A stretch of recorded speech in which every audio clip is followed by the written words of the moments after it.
कराची से मैं हूं नासिर भट्ट। मुस्तफ़ा आमिर अगवा कत्ल केस में आज जो पेशरफ्त हुई हम अपने नाज़रीन से वो शेयर करेंगे।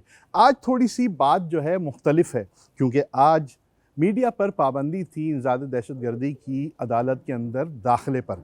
उसकी वजह यह थी कि गुज़िश्ता रोज़ प्रोसिक्यूटर ने एक ख़त लिखा था और ये कहा था कि मुझे सिक्योरिटी फ़राम की जाए, क्योंकि मुझे धमकियाँ दी जा रही हैं और वो धमकी मुल्ज़िम अरमग़ान के वालिद की जानिब से दी गई, लिहाजा मुझे सिक्योरिटी दी जाए। जिस पर आज हमने ये देखा कि जबकि वो उस ख़त में बावर करा रहा है कि मुझे धमकी दे कौन रहा है और मुझे किससे ख़तरा है, लेकिन उसके बावजूद जो है वो सारा नज़ला जो है वो मीडिया पे घिरा और मीडिया को पाबंद कर दिया गया, दरवाजे से अंदर जाने नहीं दिया गया। लेकिन हम अपने नाज़रीन को आगाह करते चलें कि आज प्रोसीडिंग में हुआ क्या।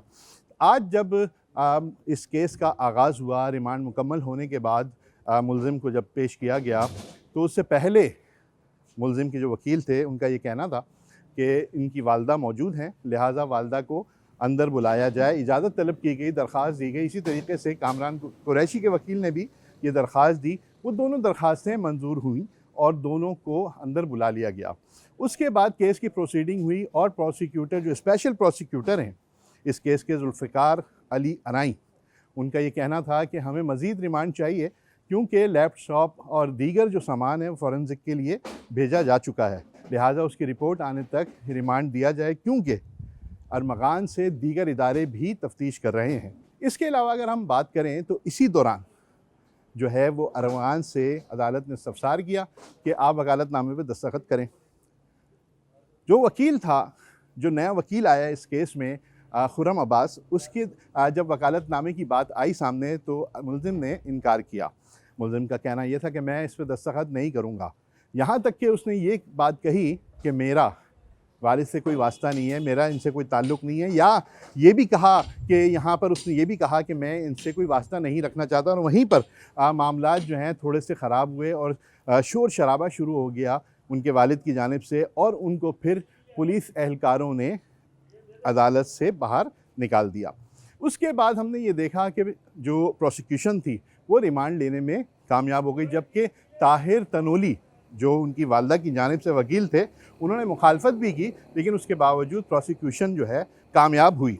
अदालत ने 24 मार्च तक मुल्ज़िम का रिमांड दिया और मुल्ज़िम को जो है AVCC के हवाले कर दिया गया। उसके बाद 17 नंबर जो मुंतज़म जज हैं उनके पास भी रिमांड ख़त्म हुआ, जो 4 रोज़ पहले लिया गया था। तो आज भी मज़ीद 24 मार्च तक जो है वो रिमांड दे दिया गया मुल्ज़िम का। हफ्ते के रोज़ हमने आपसे शेयर किया था कि जो वकील थे आबिद ज़मान एडवोकेट, जो अरमग़ान के वकील थे, जिनका वकालतनामा उस वक्त के मुंतज़िम जज जब पहला रिमांड होने जा रहा था उस वक्त दस्तखत किए थे अरमग़ान ने, वो भी अपने वालिद के कहने पर।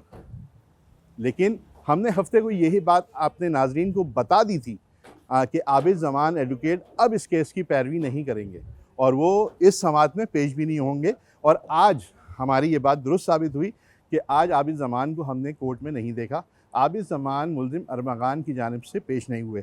जैसा कि मैंने आपको बताया नाज़रीन कि हम वो चीज़ें आप तक पहुँचाएँगे जो कोर्ट के अंदर होती हैं और कोर्ट से रिलेटेड होती हैं। इसमें कोई हमारी अपनी ज़ाती कोई इसमें गुफ्तगू नहीं है और तमाम तर हक़ाइक़ से हम आपको वक्तन फ़वक्तन आगाह करते हैं और करते रहेंगे। अब मज़ीद हम देखेंगे कि 24 मार्च को तफ्तीशी अफसर की जानिब से क्या रिपोर्ट पेश की जाती है और प्रोसिक्यूशन क्या रिमांड मांगता है या इसकी जुडिशल कस्टडी की जाती है।